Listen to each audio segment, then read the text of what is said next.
for you. Yes, I do. I'm like your angel of love, girl. I've come to see you through. So when you cry, let me wipe your tears. When you're scared, I wanna be there to calm your fears. When you're in need, baby, ring my phone. I'll run right over and we'll make love all night long.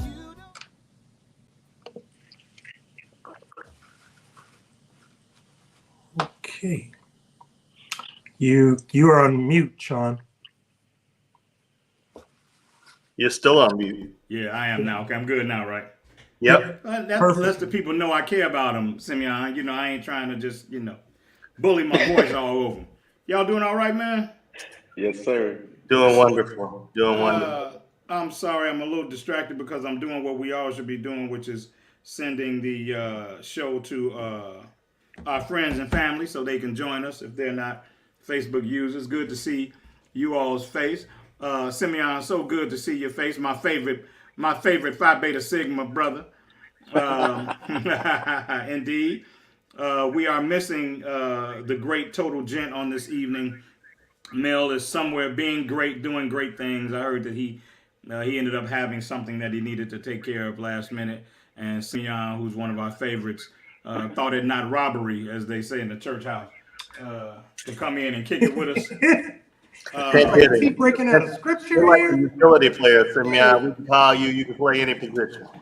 There it is. That's it. Hey, you know what they I'm say? ready. I love the lower Robert, but I cuss a little bit, Right. Yeah. So we're going to have a good time. We're going to definitely let Simeon tell us what he's doing and what he's got going on. This has been a great week for the show.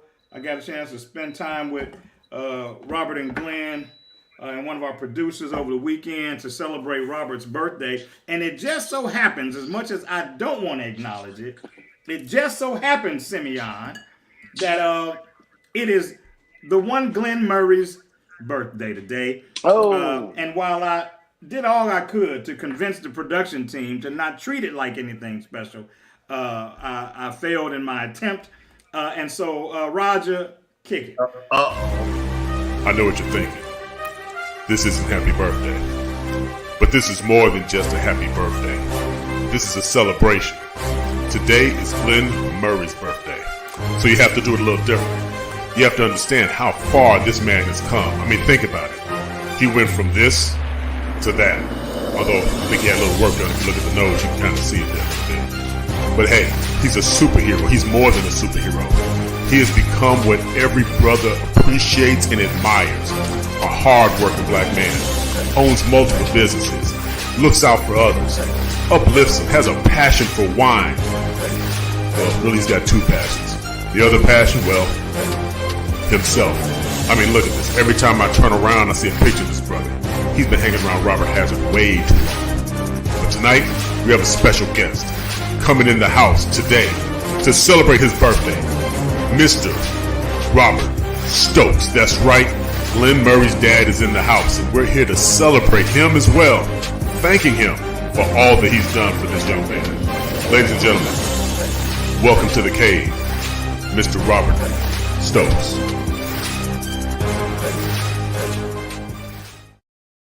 Are you serious? Hi there. Happy birthday, Glenn. Pops, Here's to you, my son. what a Happy surprise. birthday. Best wishes for many, many, many more years to your health and also to your wealth to help you fulfill your mission in life. Thank you. Love you, Dad. I appreciate Love you that. too. That Cheers. is so dope. That's so dope. I hate Mel's not here now. He'd be capping it out. He'd be so happy. That's right. That's right. That's right. That's right. You got the I pen? got my cap of pen on, thought he would be here. Yeah. Well, you know what happened? I was going to do the yo. Hey, you know what happened? We knew that Mel wasn't going to be here, but Simeon was going to be here. There's always two Kappas on the show. Oh, is Simeon Kappa? No, Simeon's a Sigma. Sean So is a Kappa. it's usually me and Mel, so you're really the one taking Mel's spot tonight. All right. I knew me. That's right. That's right. My pleasure meeting you, sir. We're also honored to meet you, and I would give you a hug if I could, because I know Glenn made you miserable as you tried to raise him? Oh no, he was easy. He was easy. Yeah. The most amazing of all the Stokes children. Yeah, Okay, he's very compliant, disciplined. Well, the thing that I find fascinating, Glenn, is that your dad looks the same age as you. I know. Yeah. Wow. That's why you think I lie about my age all the time? Because you can, yeah. You got the genes for it, clearly. You got the genes for it, clearly. Are you going to hang out with us a little while, Mr. Stokes, or you just stopped in to... Well, I'm going to hang out with you for a minute. I'm just getting haven't been gone all day long, but I wanted to make sure I was able to stay awake long enough to make this. So you young brothers, you all can hang. I'm an old man now. I can't hang. So if I wasn't on this show right now to do this with you guys, I'd probably be nodding. Well, that's all right. I'm not for you. You don't look like you can't hang, and you don't look like an old guy. And so I would fight you on both of those. You look like you can hang out with us all night. Well, Sean, thank you so much. I appreciate that, but looks are deceiving. and we're going to try to not make you run out of here because things can get a little colorful in the cave, Mr. Stokes. And I understand that. So I tried my best to find out from Keisha what the topic was going to be. and that was going to be the determining factor as to how long I stayed. But she never came back to me on it. So I'll visit for a minute and see how it goes. And if I have well, just because you've breathed more air than everybody on the screen, and we respect your elder statesmanship, I'm going to dictate my first question to the fact that I would love your contribution to it. So we were talking in the green room before the show started, and we were talking about what you do in a relationship after a big misunderstanding, after a big fight. What do you think, and I'm going to ask you to answer first, Mr. Stokes, what do you think is necessary after a big fight? Is it avoidance? Is it getting some of your own airtime? Is it scheduling a time when the two of you can, he moving his neck back and forth like it's a fight, Glenn, it's going to be good.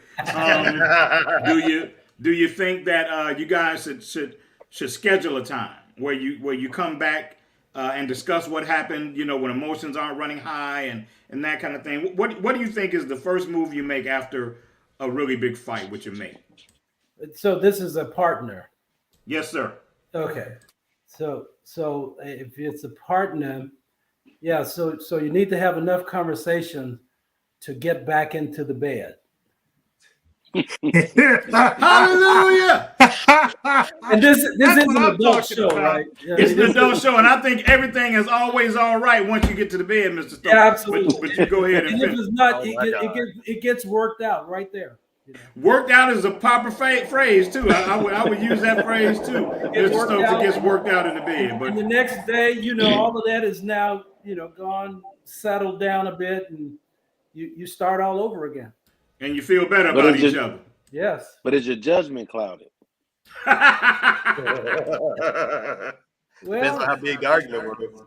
Yeah, it depends on the argument and what it was about. But if you're committed to the relationship, you'll find a way, as long as you can keep going back to the bedroom and working it out. So Simeon, you seem to think that might be a Band-Aid on a wound that needs some stitches. So talk to me. What do you think? What is your go-to behavior after a big fight? To keep it real with you, sometimes you have to take a step back and gather your thoughts, because if you stay in the heat of the moment, you'll say things that you don't mean or that you might regret. True. And sometimes you have to take a step back and you have to think about it. You have to contemplate it. You wanna try to be rational, and sometimes you might just have to be quiet. And the thing is, like, I like what Mr. Stokes said, but even if you do take it to the bedroom, that issue is still there. But for that moment, it's all smoke and mirrors. It's glitz and glamour. It's oohs and ahs, and when those gone, it's still there. So how do you deal with it? He said oohs and ahs. Huh? Oohs and ahs. Oohs and Happy ahs. time. And Simeon used to call it now. That's the phrase for it. Happy But the last time. show, we still remember that. Happy time. Robert, Mr. Hazard, what do you think? You've got some seasoning under your belt. You've had some arguments. Seasoning. Yeah, I've had a few arguments in my day, and I was just thinking about that, Mr. Stokes. When I was chasing her, she run into the other bedroom, because we didn't had a argument. People like to say that they won't sleep in another room or sleep on the couch. Mm-hmm. But at the end of the day, I'm going to go sleep on the couch with you because I am hoping that it can end in some kind of way with, me getting something out of it, for the night. But I think, you talking about the same thing Mr. Stokes was talking about in the bedroom out of the night? In the bedroom. But this is a PGR show, so to be, I made that up. But just to be fair, if we can talk about it, I'm like Simeon. Let's talk about it tonight, and then we can go to bed happy. So he's not only the lover of life. That's right. He's just the lover, Simeon. I'm just the lover. Hey, before I ask Glenn to jump in here, I'm going to share this. I'm a big advocate, man. I really believe that in the moment, emotions can run high, and I believe that it can one cloud your judgment, like Simeon mentioned earlier. But I also think that you process things differently when you're upset versus when you've relaxed a little bit. I think you don't listen as well when you're angry. You're quicker to start answering. You're quicker to listen to respond as opposed to listen to absorb. And so what I've done before, man, is written my thoughts out. And then when it's time to talk to my mate, I sit down with her and let her read my thoughts. And that way we aren't having a back and forth. She's not going to say something and I go, hey, I don't agree with that. And then we don't get anywhere. I allow her to read my thoughts all the way through. I sit there in silence. And then whatever she wants to address, we can address that way. So that takes that competition piece out of it. And it also allows me to express myself more concisely because I've taken the time to write things out. I'm not upset. I'm not, you know what I'm saying? I'm thinking, I'm calculating. I'm going to write my thoughts out with a calm mind and let her process the calm version of what I'm trying to say versus this angry back and forth thing. So that's something that I try to do. Birthday That's cool, boy. Sean. Mm-hmm. I like that because a lot of times, man, I think this is really needed, especially with black men, because we come from a space where it wasn't always cool to talk about your feelings or to write your feelings down or to express yourself where you weren't being macho or trying to be in control or overpower. So I think it's really cool because you get to see a calmer side, a more communicative side, and even going through this conversation, I'm learning some things because there's a lot of stuff that has always been taboo in the black household with black men. You can go all the way back to dealing with like mental illness and things like that. We never, going to counseling was taboo for us. Nobody ever went to counseling. No black person ever killed themselves. Nobody ever did this that you knew of. But it was a reality that was going on in our community, but it was never dealt with. So I think you saying those things is pretty cool because we don't normally do that. I think, Simeon, there's still some circles, man, where it's frowned upon. We're progressive and we're trying to grow and trying to be better men, and we understand some of the pitfalls our predecessors have fallen in, and so we're making concerted efforts to be able to communicate and that kind of thing. But there's still some people, man, still some men that would push back, because they don't think that's what we should be doing, or they're not brave enough to do it, and they fear the consequence of doing it. I'm glad that you like them, and I appreciate your support, man. Glenn, birthday boy. Yeah. I started with your pops. I'm closing that We're question gonna with you. bookend. Yeah, I We're doing want a to. bookend. I Yeah. got it. Mhm. I think it's important to communicate how you feel, but it's also important to actively listen, which you touched on, Sean. Because behind every argument, there's a root cause, and sometimes it's not the argument that you're having that is what the issue really is. That might be a trigger to start the argument, but if you listen closely, you'll find what the real reason is for the argument. And it may be something totally different. So you have to actively listen. And one of the things, and I've said this before, I'm not just saying it because he's on the show, but my father always encouraged counseling, and he always encouraged emotion and being able to express myself. And that's one of the biggest takeaways. One of the biggest things I learned from him is it's not about being a man, is more about expressing yourself and being able to express yourself in a way that your partner, your friends, your business associates understand you. And when you're able to do that, it really helps reduce a lot of the friction that comes in relationships. I've gotten better at it with each relationship. I wasn't always good at it, honestly, because I'm very much, I'm an Aries. So, I was I'm about like, to I say need that. to win that argument. I need to win. And one time we were talking about that, and he's like, it's not about winning. And sometimes you're going to lose. Didn't receive it well, but I understood it because you do. Sometimes you're not going to win the argument because sometimes you're wrong. You're flat wrong. And you have to understand that, and you have to belly up to the bar and say that I was wrong, and I was wrong in the way I handled it. I was wrong in the way I approached it. I was wrong in my response. And you may be totally right about the subject and about what you're arguing about, but if you handle it wrong, you create a whole nother issue in that relationship and in that level of communication. Now you're fighting about two things instead of the original thing. One, yeah. And if you handle it wrong, that can become a deflection point for your mate, depending on how they're wired. Now they're more upset about how you handled it or how you received it than the actual context of what you were talking about. So with that on the table, we talked about something in the green room that I rephrased, but based on how this conversation has gone and based on the presence of Mr. Stokes, because I'm leaning on the old head. Y'all know how we do. Then I want to ask you this. I shared the statement, Mr. Stokes, with the brothers in the green room. I saw a statement somewhere that said a relationship with no arguments is a relationship with a lot of secrets. And so we concluded that may or may not be true, but the takeaway was is the conflict healthy, Mr. Stokes? Is the argument, the occasional argument, is that a healthy thing for the relationship, do you think? Yeah, that is a very interesting concept. That if there's no argument, there's secrets involved. That's an interesting thought. And you're right that may or may not be the case, but I don't think two adults can live together and not have something that they disagree on from time to time. I just don't think that's possible. That you come from two different backgrounds, two different worlds.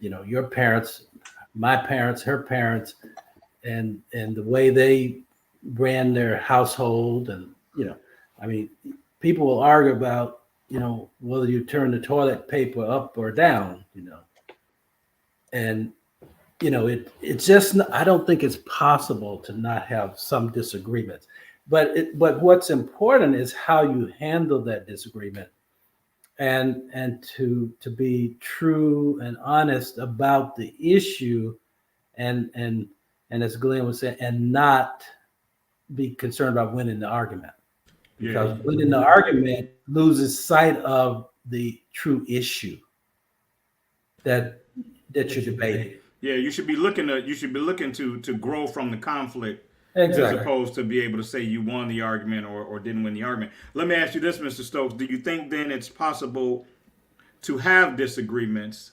and relatively frequent disagreements, even, let's even say that, but they don't escalate to the point of an argument? They're simple disagreements. We know that we're standing on opposite ends of this particular circumstance, and we're able to handle them without it escalating to something more damaging. I think it's possible, absolutely.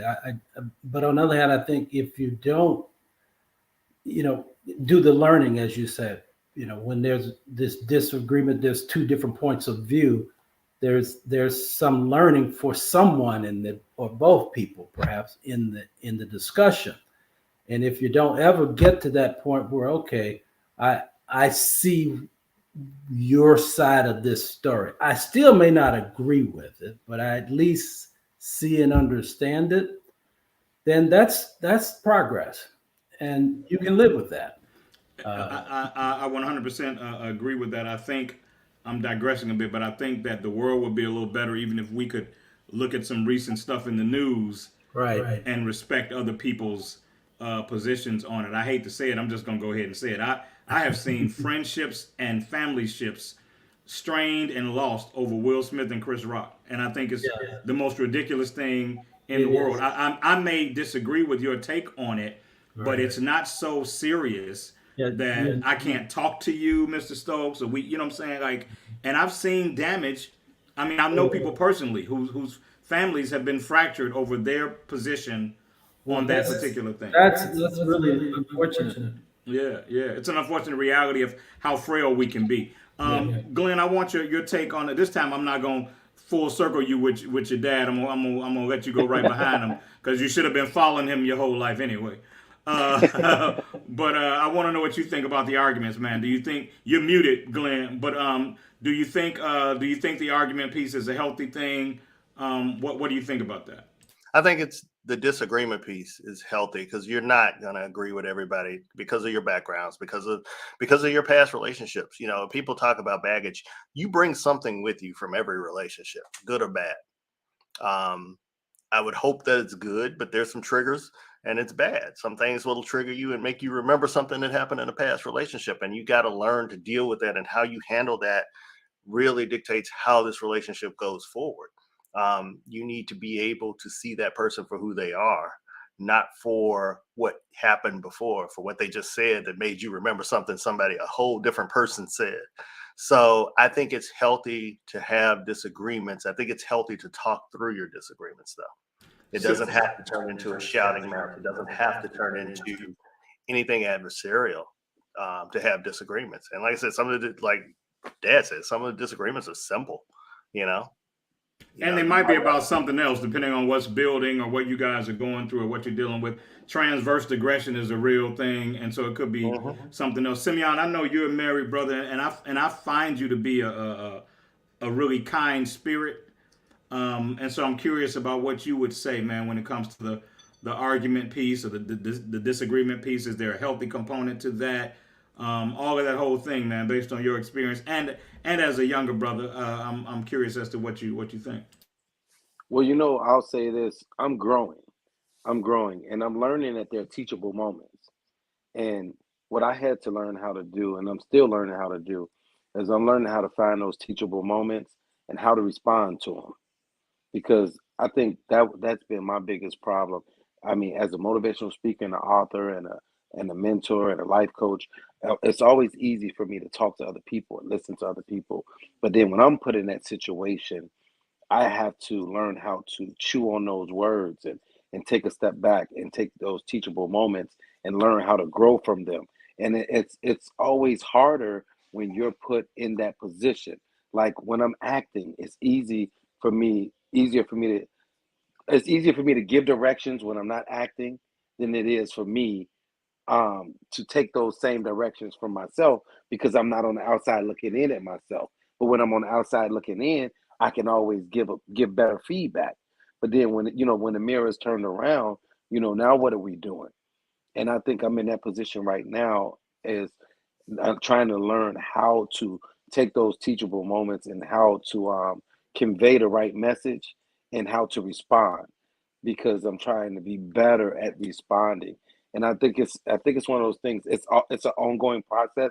You're always learning. And like listening to Mr. Stokes, that it's like eye opening for me. And it's because I'm personally dealing with some things and listening to him, he's giving me some nuggets that I can use and that I can grow from. And I'm like, man, wow.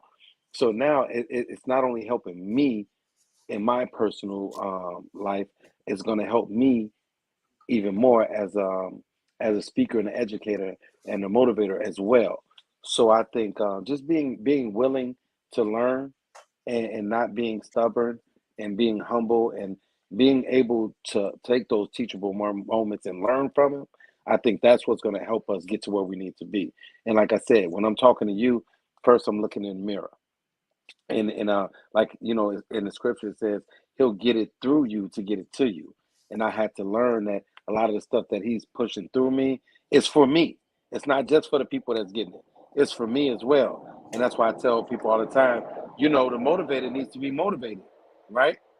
And so listening to you brothers, man, it's really a blessing that I'm on here tonight, in place of Mel helping out or co-hosting, but I'm also getting some nuggets that I needed that people don't even know you need. That's why you have to be mindful of what you're saying is because you never know who's getting what or what, who needs to be fed. Hey man, things are. I believe totally that things are often divinely orchestrated, and we miss it if we're not smart enough to take advantage of it. Kudos to you for being quick enough to know that you were divinely appointed to be on with us tonight. Because it's not like it's your first time. You've been on a number of times with us, but there was a reason that you were supposed to be on tonight, and I moved some stuff around to be here. Yeah, because there was something for you to get. On this evening, Mr. Stokes, I'm not trying to keep putting you on the spot, but I want to say we've not experienced this before. We've not had the parent of any of the cast on. Oh, really? And so I'm so humbled and honored. I no longer have either one of my parents. So me too. I was thinking the same thing. Yeah, man. So I'm always humbled just to be in the presence of the parents of my friends. I was looking at our thread because we can see Mr. Stokes, who's coming in and out of the room watching the show. And I won't call her out, but one of my dear friends who's watching the show, I know she just lost her dad. And so I'm sure, a friend of mine has me learning how people experience things differently than you experience them. And so, I lost my dad in '93. So I'm an old soldier. I'm used to him not being present in my life, but she's still learning and, she's still healing. And so I'm sure her experiencing being able to watch Glenn and his dad on screen, she's experiencing that a very different way. And so without calling out her name, I just wanted her to know I see you, and my heart goes out to you, and I hope this does more for your healing than anything else. Robert, I haven't forgotten about you. I want to know what you think, man, about the whole arguments, disagreements thing. Is it healthy? Is that whole piece healthy? Is there something good that comes out of that? What do you think? Well, so I get the front stage here. I had therapy today. I think, Simeon, you talked about, Black men in therapy. I think that having therapy and being able to listen to your partner is crucial. I want to say that we sometimes think that arguments don't happen in marriages or, relationships, and they do.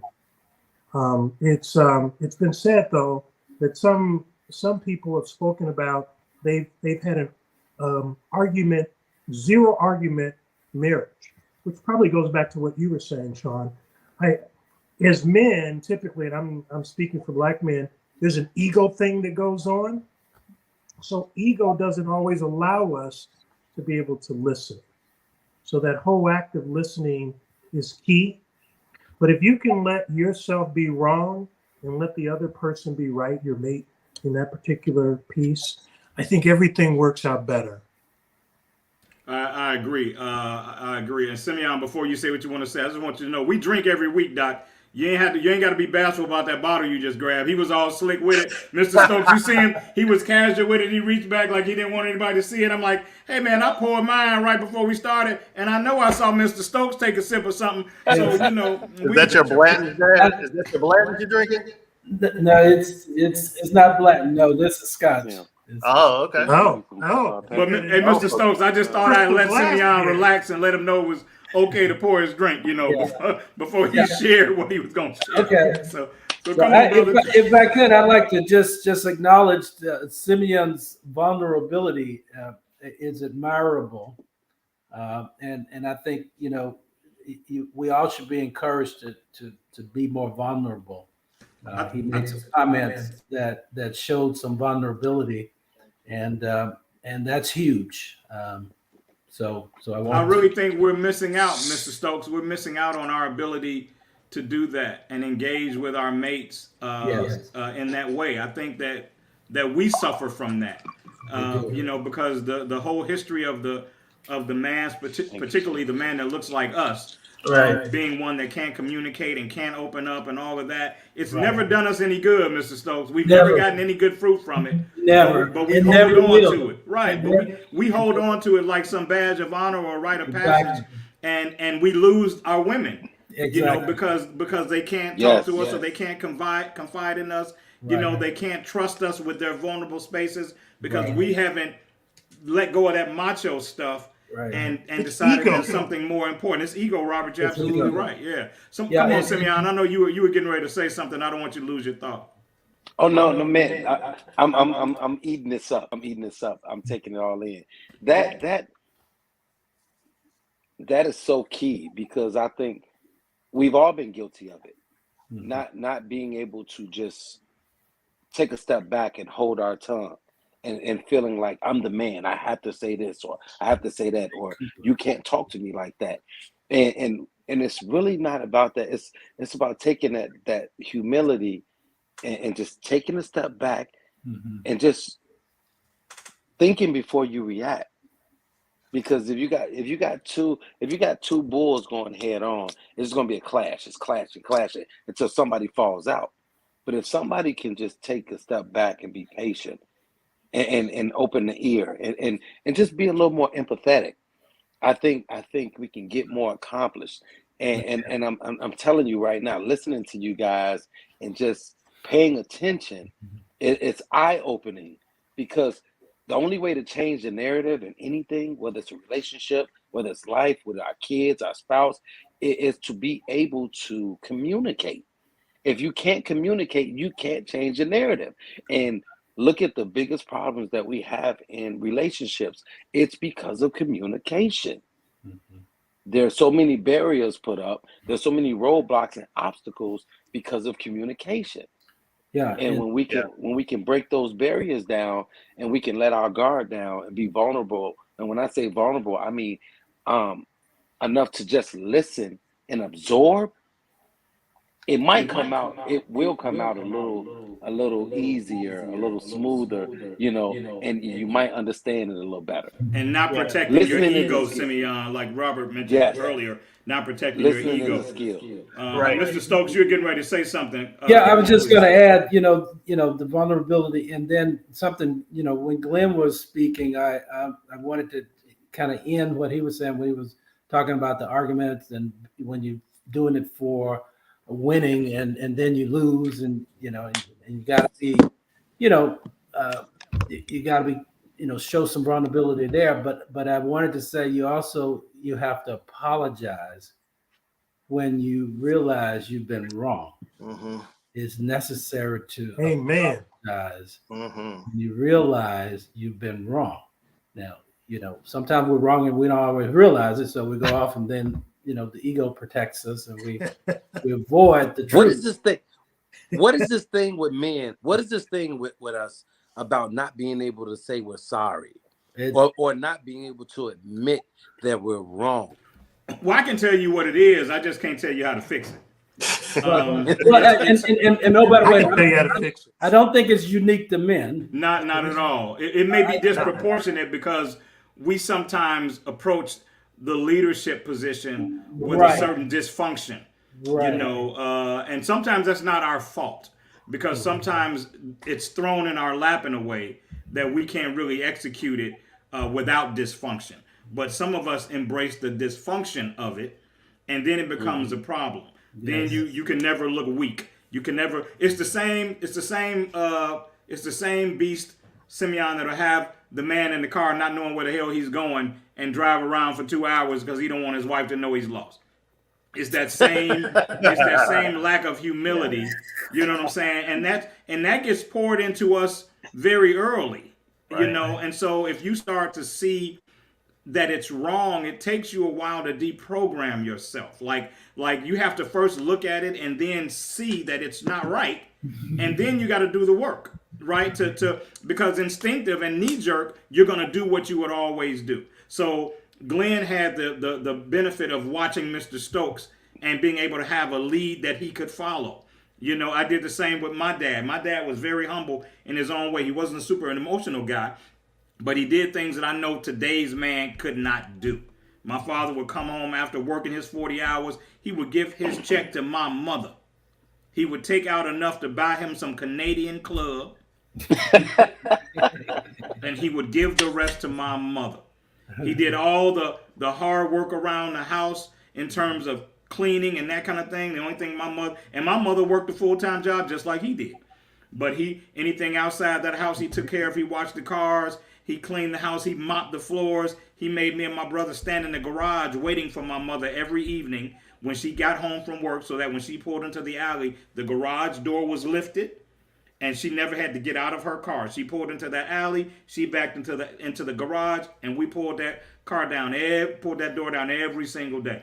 So our men just aren't built like that. We need Mr. Stokes and we need other men to kick us in the butt and say, this is what as a man you should do. And it doesn't make you soft. It makes you brave. It makes you protector of your family, protector of your wife. Somehow along the way, man, we got it kind of twisted. It's like it's the 2H theory. I can't be a husband until I can humble myself. You know what I like too, guys? If you're watching this, Good, the cool thing about the man cave is there's always women watching, right? And we're taking accountability right now. And the thing that I love is I see some women reacting and commenting, and they're saying that it's not just the men. So now they're taking accountability for their part as well. Right. And I think that's so key. That's good. Because when we can recognize what's going on and we can take accountability for us, whether it's the male or the female, and just knowing and us being vulnerable and opening up, and then those women echoing, letting us know that, yeah, we hear you and that's good and we applaud you for it, but it's not just on you. We play a part in this too. And I think that's so key.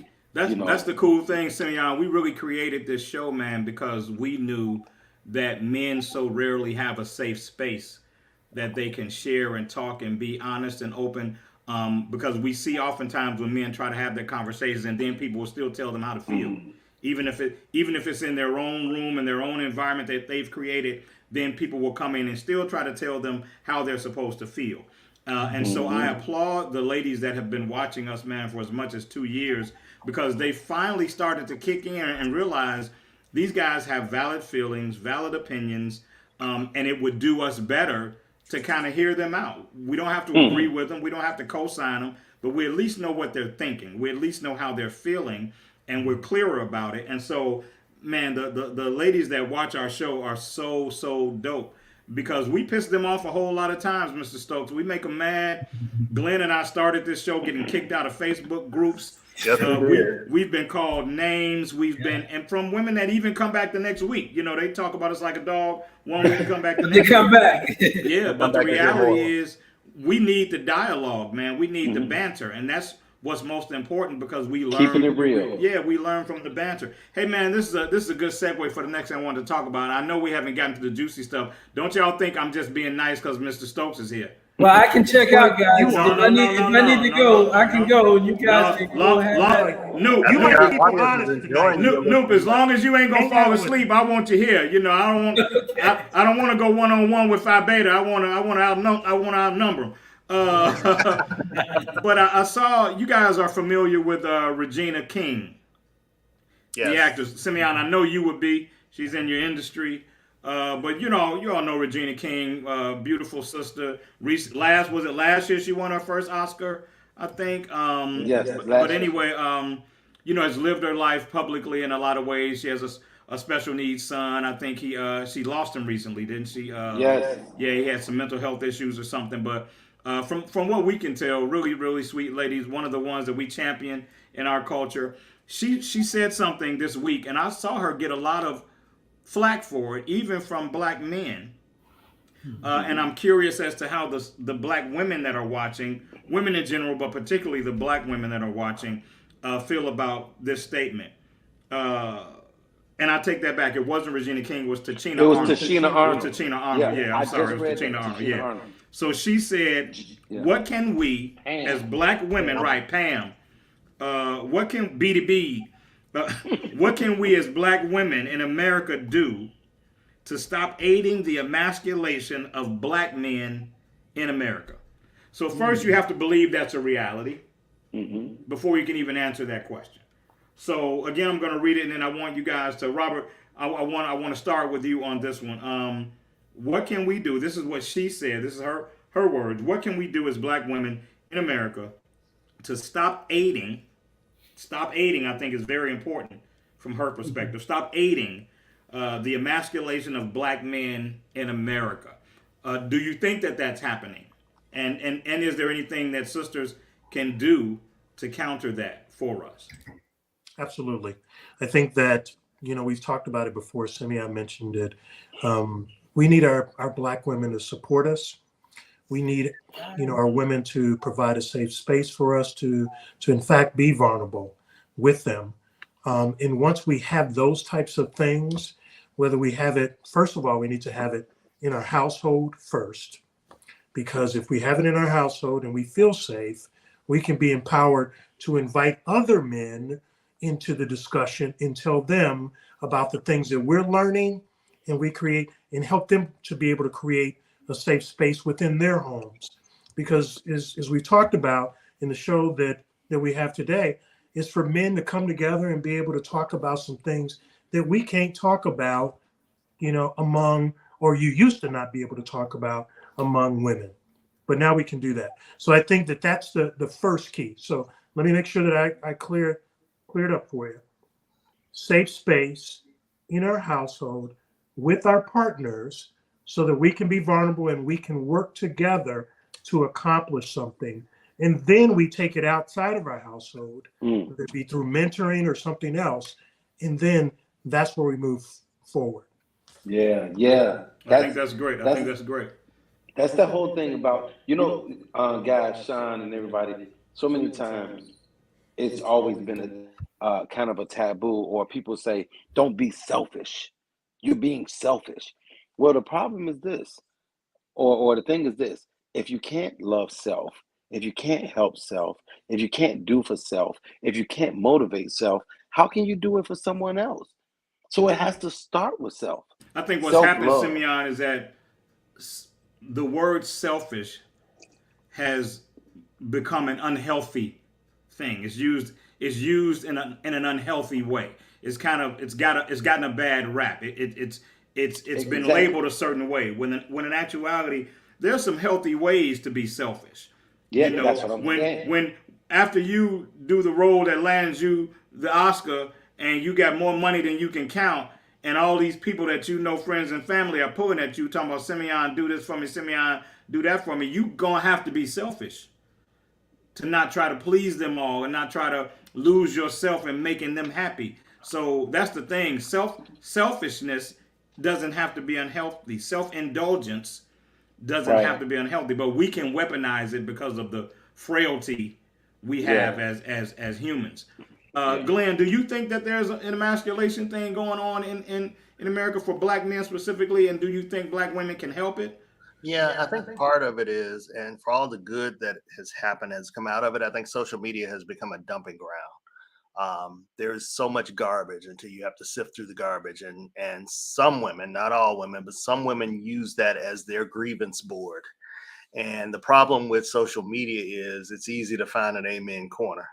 So it's easy to find somebody that agrees with you. As twisted as what you think might be. Right. No matter what you think. Yeah. No matter, you can see some crazy opinions that get likes and comments and everything else on social media. So we've taken social media to mean reality now. So, and I've had Facebook friends where 1 week they're in love and the next week, men aren't this, they ain't nothing. And they don't care nothing about you. Yeah. They'll get in your business, but they really don't care about you. Yeah. So they Because broke if they up with cared men about you, they'd now. tell you to stop doing it. Yeah, then now it's all men or nothing. And then they got plenty of amens for that. Where 3 people like, when you were in love, but 99 people love that you hate men and now you're dumping on them. So I think that's part of it too. There aren't private conversations. It needs to be more of a private conversation about whatever issues you're going through. And you need to have real friends listening to your problems and stop legislating men's behavior through a public forum where where you're dealing with a bunch of broken people agreeing with you. I think that's part of the problem there, and it's amplified.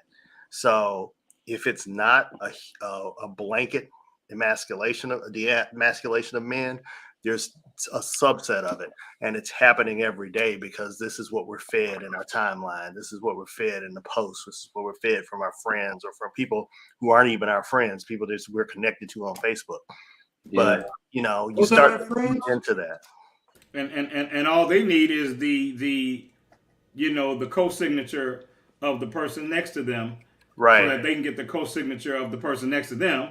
And the next thing you know, they have their own little movement that's promoting Right. something negative and dysfunctional. I talk a lot of times about how one of the things, I don't blame social media for a lot of things, because as humans, I think we should be stronger than we've shown ourselves to be in a lot of situations.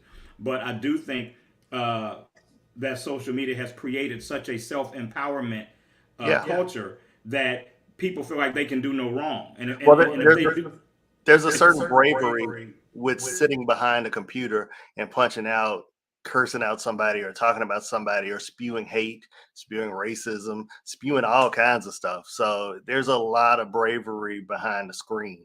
well, not only that, and I'm just going to talk about what I'm going to talk about, and I'm glad Mr. Stokes left. He don't have to see me get cussed out real quick. Maybe it'll be over with by the time he comes back. Oh, He's back.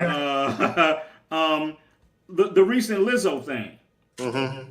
I think that is something that is a product of this reckless self-empowerment movement that we have. And people get so mad at you calling it out that they'll try to rewrite your narrative. Like what I'm saying is, don't get on the plane.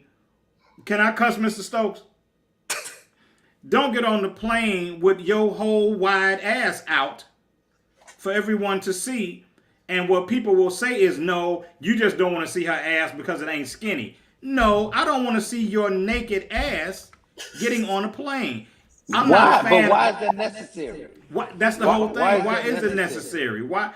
Because it's attention, and then you feed it, and then I'm wrong when I call it out. Ladies and gentlemen, let's stop for a minute. We do have the one, the only. He could not have missed. It would have been unfair if Mel missed the episode that Glenn's dad stopped in. That would have been so sacrilegious. So now it's 3 noobs on the set.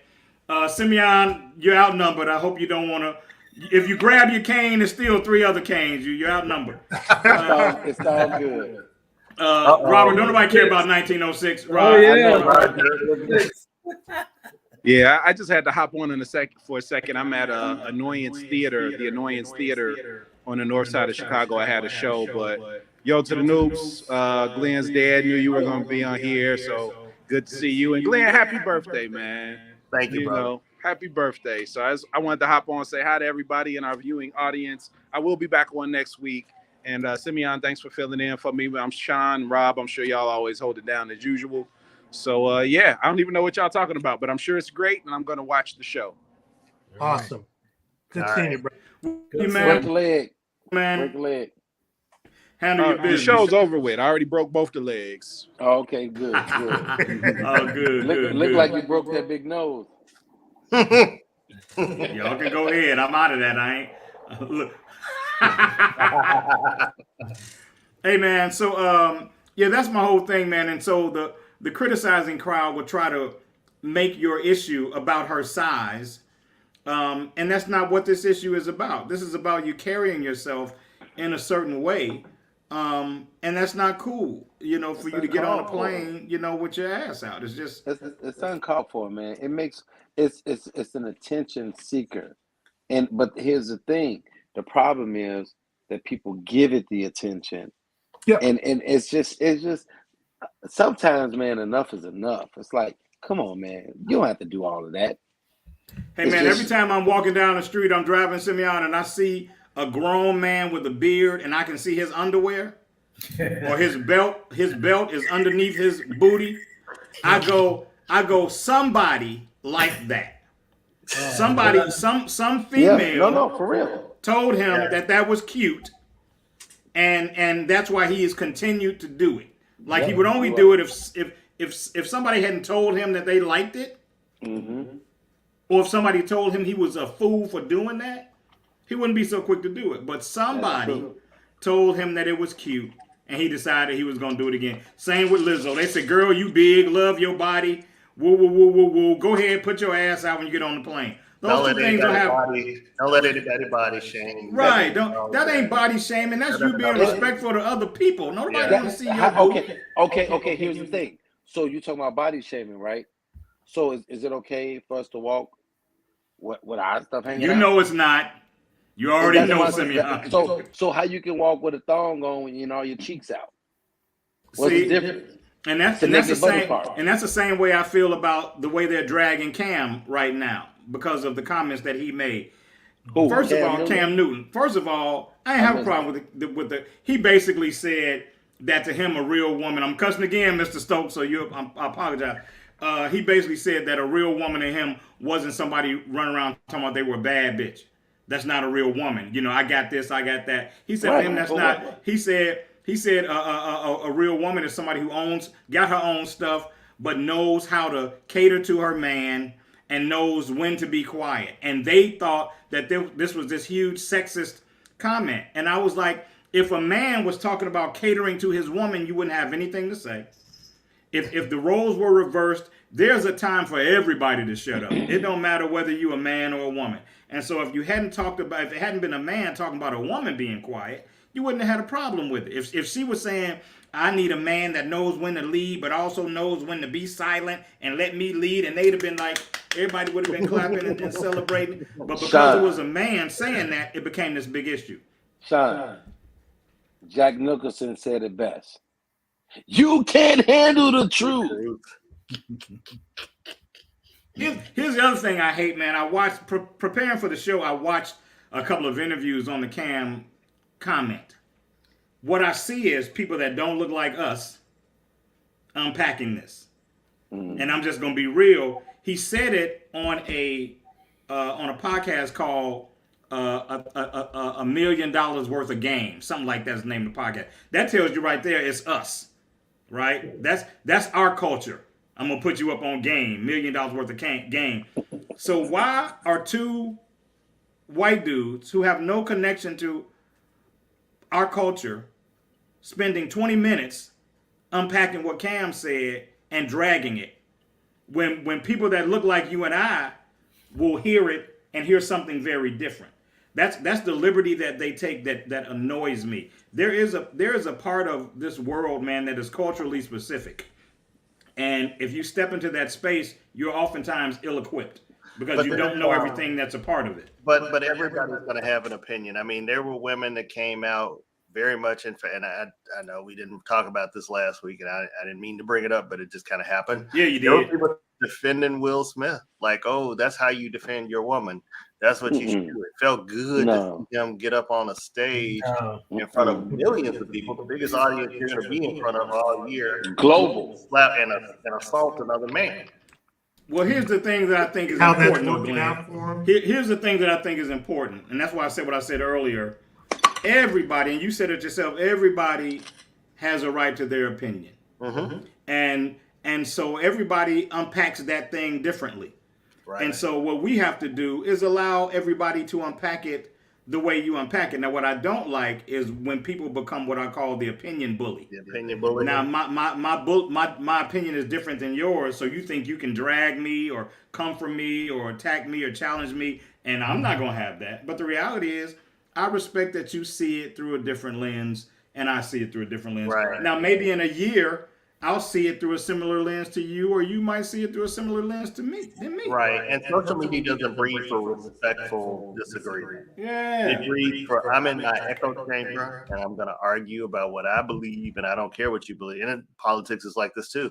I argue about what I believe, and I don't care what you believe because here's the truth, that I've had. I try to never argue with people on social media, but there was something that came out last week about Justice Brown, and somebody goes, oh, Janice Rogers Brown was the first woman nominated to the Supreme Court, a black woman, and Biden blocked it. And that wasn't true. It was like flat out a lie. So I went to factcheck.org, posted it, and was like, this has happened. This woman never was nominated. And people were arguing me down about it. Like, I just provided you the actual fact. It's the congressional record. She was never nominated. But they were like, well, he blocked a filibuster for her to be a justice on the appeals court. That's not the Supreme Court. Well, but he blocked it. She would have been. She was never nominated. A president has to nominate. I'm like, it's like either you need to go to civics class, you need to do something, you need to get offline or something. It's like you just want to curse people out sometimes just because of stupidity. It takes you back to that Denzel thing. Positive stuff because I would curse somebody out. You know, because it's like I love everybody, but I don't like stupid people a whole lot, and I don't like blatantly stupid people. And I bet you Mr. Stokes taught you that, didn't he? But it's like absolutely. My sentiments exactly. Yeah, if you're very little patience I present the fact. It wasn't even me writing it saying, no, you're not true. Like, here is an article. Here's the congressional record. The woman was never nominated, and you're still arguing that same point that somehow she got blocked. It's like, I just don't like stupid people. I really don't. I don't. I'm prejudiced. I'm prejudiced against stupid people. If you're stupid, then I'm discriminating against you. I'm just letting you know that now. And they probably had a lot of followers, Glenn. Oh, they did. They had a lot of Amen Corner people. They were like, "Oh, I knew it. I knew he was racist." The man just nominated the first black woman ever to the Supreme Court, and racist. But people were arguing with me about it. Like I found articles about it, and people still argued about it. So that tells me that there's a subset of people that are, no matter what you say, they're going to believe what they want to believe, and they're going to have followers to do it. It's the same thing. And they're going to deflect anybody that can challenge it. Exactly. I heard somebody say one time, this was years back, over the OJ thing, that the people that have decided OJ was guilty, you could show them a video of somebody actually committing the murder, and it not be OJ, and they would swear the film was Doctor. It was OJ. Yep. You know, because of that. And that's the thing about it, guys, in terms of our relationships. And this is why I say that we need to work within our homes, because a lot of times, you know, people go outside of the home and they get Amen Corner. Robert is not a good guy. You need to leave him, or something like that. I'm using me. I was going to use you, Glenn, but you're the birthday boy tonight. Oh, so thank you, Robert, for not using me this time. Yeah, I couldn't. So I thought I'd put it back on me. And so, which is not true. So that's the whole thing. We have to stop believing the wrong narrative. Is the point behind it. But you know what though, Robert? It's easy to do that, and that's why people of course do it's it. Easy. Because they don't want to put the work in to find out what the truth is. They would rather take that narrative and run with it. Like Denzel said, people don't want to be right; they want to be first.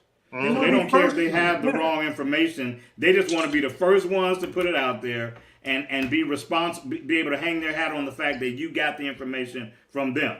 You know, that they put it out there first. Sean, in that piece of it, they'll throw things out there and say, "Hey, listen, wait, I want to reserve the right to clean it up later." Yeah. Well, no, don't clean it up later. I mean, be right before you put it out there, so there's no need to clean it up as much. Right. Indeed, I agree. Hey, man, the production team has allowed us to go over because the conversation was so good, and probably also because Mr. Stokes is here, so they were like, you know, let's ring this for as long as we can. But yeah, they never let us go over. Right. See, it helps to be handsome and a Kappa. That works out sometimes. And distinguished. Yeah, we'll let the Mr. Stokes, the producer, is an alpha. That's why he's so bitter. Yeah, that's why you see the 1906 coming through every now and then. Yeah, I keep seeing that. Yeah. The advantages of being the producer. In there, and I thought, now we got a banner. Yeah. Hey, man, Mr. Stokes, I don't want to make you uncomfortable, but I can't stress to you how honored and humbled I am to not only meet you, but to be able to share this hour with you, and that you would stay the whole hour and hang out with us and give us some of your wisdom. Just the fact that you have breathed more air than we have makes you worthy of our reverence. And so, again, I'm so humbled and appreciative of your presence.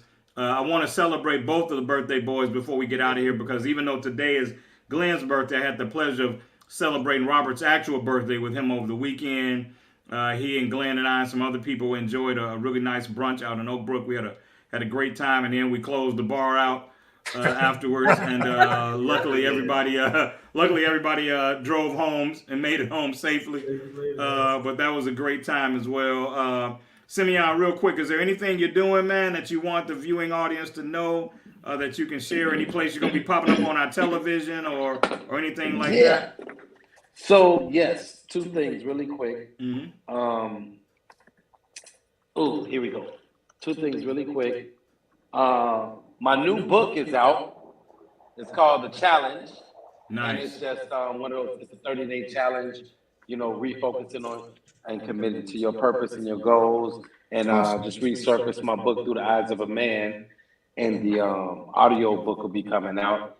And my new movie, Roman, will be coming out in May. And Mel is one of the co-stars of the movie as well. That's awesome, man. And I've just been doing a lot of speaking engagements lately, and just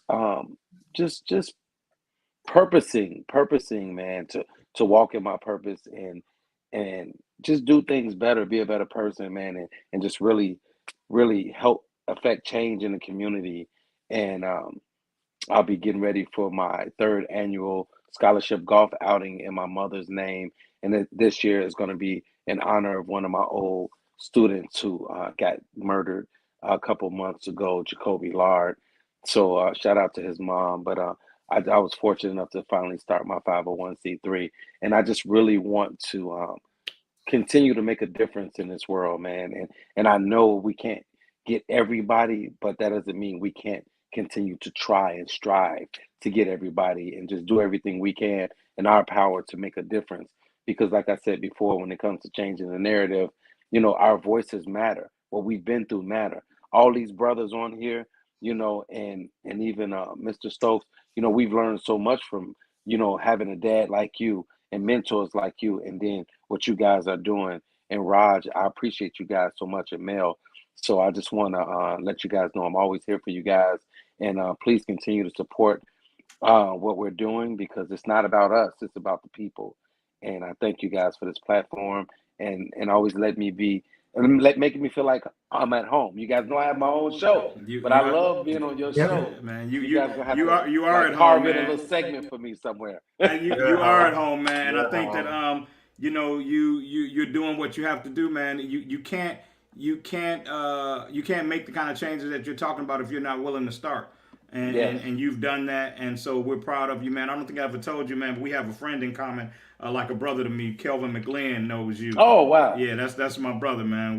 Kelvin and I've been friends since the early '90s, mid '90s. Yeah, man. I will continue to support the show and continue to share the show and just let you guys know that I'm in your corner, man. And I appreciate what you guys are doing. And I just think that we have to really learn how to uplift each other and push each other to be great. Because I firmly believe what you make happen for another man, or your brother, God to make happen for you. So it's about uplifting each other and pushing each other. So hey, keep doing what you're doing, brother. That's rich and powerful, man. We love you, brother. Nothing you can do about it. Until the next time you kick it with us, Glenn, I'm gonna do what my spirit man is telling me to do, and that is I'm gonna leave the signing off of this show, man, to you and Mr. Stokes. I'm gonna let you close it however you want to close it. I'm not saying y'all need to have a mushy moment or nothing. I'm just saying that right now, Simeon, right now, I relinquish my host duties. Glenn is the host for the last minute of the show, and I'm gonna let Glenn close the show out. Mr. Stokes, I'm honored, and I can't wait to meet you in person one day. Yeah, I look forward to it. Thank you, Glenn. Let me say this before you do it, Glenn. Go ahead. Don't ever take for granted the fact that you still have your pops, man. Oh, I don't. That is and that's what I always try to tell my sons, man. To have your dad around, it's an honor and a privilege.